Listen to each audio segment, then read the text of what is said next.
Edward Bennett. He is a veterinarian at the All Pet Animal Hospital on Route 8.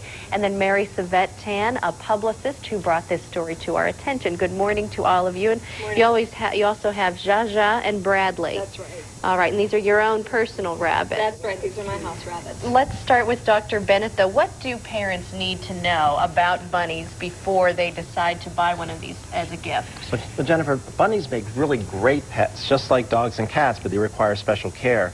And one of the critical things with bunnies is that they have these really powerful muscles in their legs. I was feeling that over there already. But that's also paired with a very light skeleton. Their bones are hollow, kind of like birds. And so as a result, if they're not picked up properly, they can actually kick out so hard with the strength of their muscles that they break bones. And in particular, we're very concerned that they can break their backs and become paralyzed. So it's really important that new owners of house bunnies learn to handle them properly. They can be they are very much individuals, and some like to be picked up and held, and others are very apprehensive about it, but it's important to do it properly. And you're saying house bunnies, as far as proper care is concerned, they really do need to be in the house. Oh yeah, correct? Just like you puppy-proof a house, you rabbit-proof your home. And while it's true that when you're not around to supervise them, they can live in a little cage or a hutch, for the most part you want them to have free access in the house, and they're easily litter trained. But the only thing is that they like to chew, and TV switchers and phone cords and electric wires are just like long little vines to them.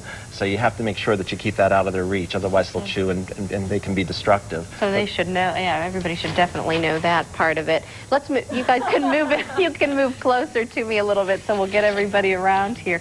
Mary, let me ask you, why did you decide then to get pet rabbits? Actually, I didn't decide. Some friends of mine that are very responsible people realized that the rabbit just wasn't the right pet for them anymore. So I agreed to adopt her. I didn't expect much in the way of intelligence, but what I found out very quickly was that Jaja is very, very smart. She's meeting a new friend here. What do you mean by that? How did you find that out? What kind of things did she do? I speak to her. You know, I would feed her and I would tell her, it's time for some pellets. It's time for some pellets. It's 4 o'clock. It's time for your pellets. And it got to the point where I would look at her and I would say, do you want some pellets? And she would run at me. And I thought, oh my goodness, she understands what I'm saying. So she's up to about 20 words now. And you train rabbits the same way you train dogs. Repetition, positive reinforcement. And when they're doing something naughty, like digging in the carpet, you redirect them to what's right to do, such as digging in a cardboard box. And you've seen that they respond. It's incredible how bright they are. It's amazing. So what would you say, give us kind of a list of the pros and cons then of living with rabbits? Well, the pros are, it's just like with any other animal companion, you know, they're fun to come home to. They run out to see me. Mine are free access. They run out to see you. They do, because they think I might have food. There you go. Now, I got Bradley about 4 months ago. He's just a year old, so he's still learning. Okay. But the pros are that they're great pets. They're quiet. They don't bite the mailman. They use a litter box. I never have to worry about accidents in the house. The cons are they're destructive, so you have to train them what's okay to dig and chew and what's not. To give them things to dig and chew. Absolutely, right. 'Cause